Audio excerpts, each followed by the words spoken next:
तीसरा ऑप्शन और है स्लाइड।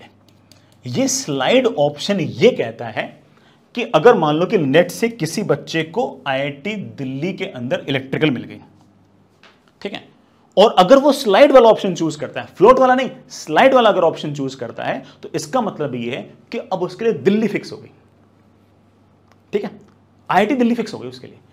अब अगर उसके ऊपर जितने ऑप्शन हैं उसमें सिर्फ और सिर्फ वही ऑप्शन पर उसको भेजेंगे जो आईआईटी दिल्ली के अंदर होंगे, अदरवाइज नहीं भेजेंगे। और वहां पर भी तभी भेजेंगे जहां पर सीट, जब अगर सीट खाली होगी, तो यूं थोड़ी कि स्लाइड करो तो भेज ही देंगे।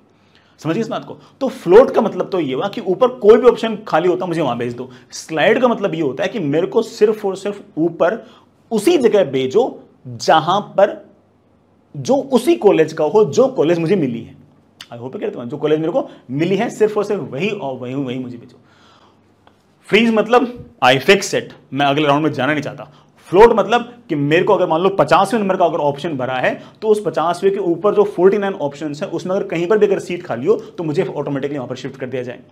स्लाइड मतलब कि मेरा जो कॉलेज है 50वें नंबर का जो ऑप्शन के अंदर जो मुझे कॉलेज मिला है उस कॉलेज के ऊपर जो जो ऑप्शंस भरे हुए हैं 1 से लेकर 49 तक, उनमें अगर किसी में भी अगर सीट खाली हो तो मुझे भेज दिया जाए। तो स्लाइड के अंदर भी आपको ऊपर ही भेजेंगे, लेकिन उस केस में आपका जो कॉलेज है वो फिक्स हो जाएगा। चाहे फ्रीज हो, चाहे फ्लोट हो, चाहे स्लाइड हो, नीचे तो आ नहीं सकते, जाओगे तो ऊपर ही। फ्लोट में ऊपर कहीं भी जा सकते हो, और स्लाइड में आप ऊपर सिर्फ और सिर्फ अपनी ही कॉलेज के अंदर जा सकते हो, जो कॉलेज आपको मिला है। I hope you get the point.